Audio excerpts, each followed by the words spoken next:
किस मुद्दों को लेकर आप लोग सब इकट्ठा हो रहे हैं?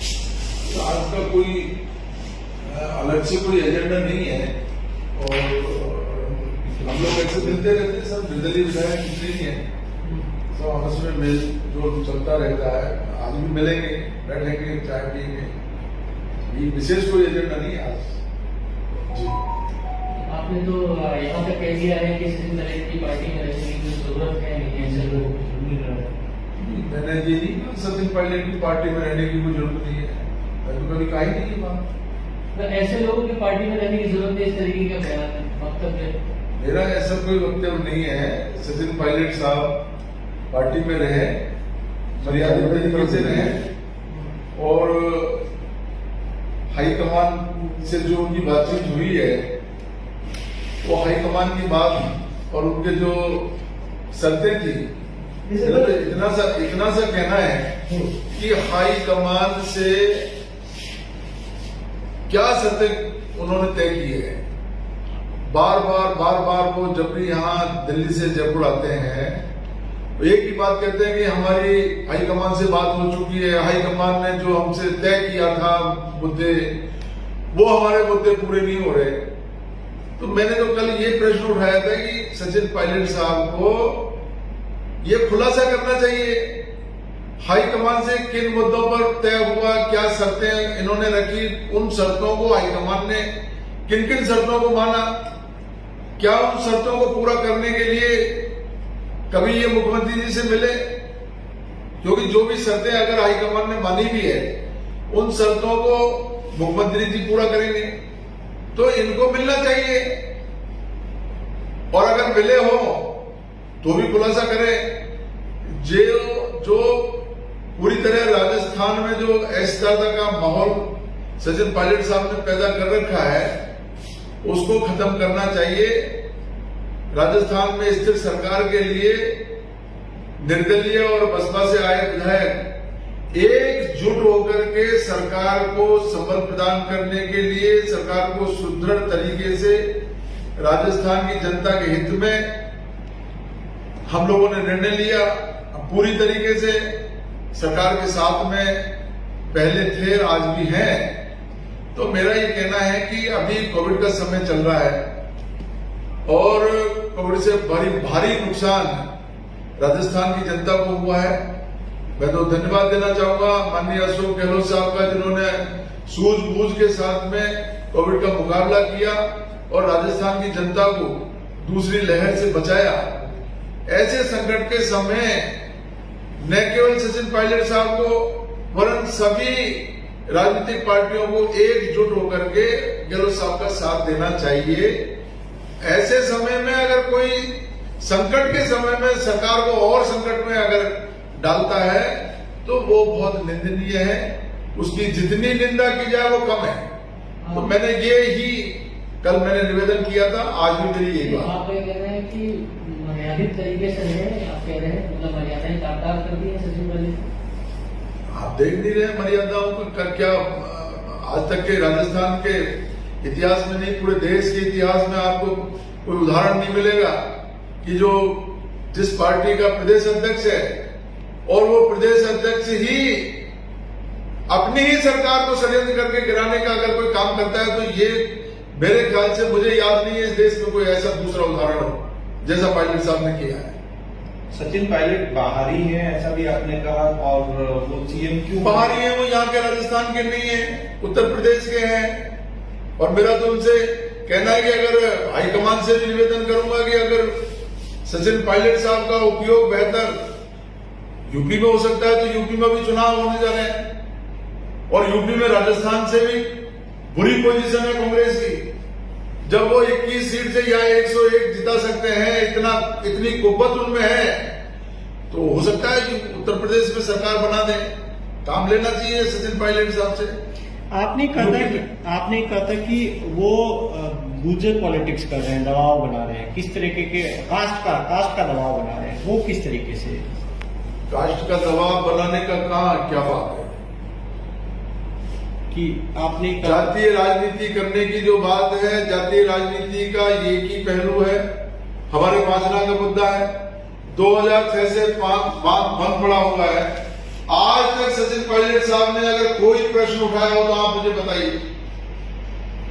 उनके सामने ही जब रैंडल में पूर्व कप्तान, हमारे कप्तान सिंह सरपंच हैं रैंडल के, उनके स्कूल के उद्घाटन के समय मैंने ये मांग रखी थी 5 बांध को खुलवाने की। इन्होंने खुद ने ये वादा किया था कि सरकार आने के बाद में चाहे चीफ मिनिस्टर कोई भी बने, 5 के बांध का पानी कमांड एरिया के लोगों को दिला करके रहेंगे। अपने वादे से मुकर गए। 2 समाज आमने सामने खड़े हैं। कई बार खूनी संघर्ष होने की स्थिति आ गई। आज तक उन्होंने कोई पहल नहीं की और मौन स्वीकृति उन लोगों को दे रखी है। बांध का पानी रोक रखा है। 40,000 बीघा जमीन बंजर होने की स्थिति में है। लोग पलायन करने की स्थिति में आ गए। जो 40,000 बीघा जमीन है बिल्कुल रेगिस्तान हो गई है। 15 साल से पानी नहीं मिल रहा। ये क्या, ये घोर अन्याय नहीं है? और मैं ये कहना चाहता हूं, अभी मेरे सम्माननीय हमारे साथी मुरारी लाल जी ने कहा कि पायलट साहब 36 कौम के नेता हैं। अरे भाई 36 नहीं, मैं तो 37 कौम का नेता मानूंगा।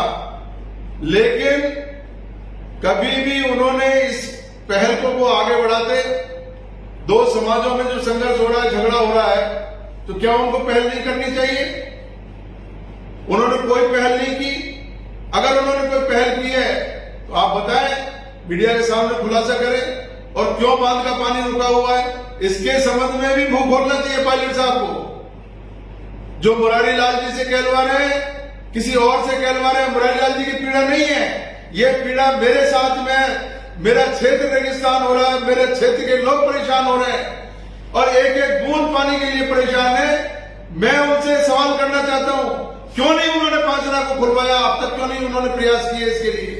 जब बार बार उनसे निवेदन किया, जब पीसीसी के अध्यक्ष थे उस समय हम लोगों ने कहा, उसके बाद में भी हमने कहा, डिप्टी सीएम जब बने तब भी हमने कहा, तो क्यों नहीं पहल कर रहे हैं? अगर पहल नहीं कर रहे हैं इसका मतलब बिल्कुल एक पक्षी है। उन्होंने समर्थन दे रखा है, मौन स्वीकृति दे रखी।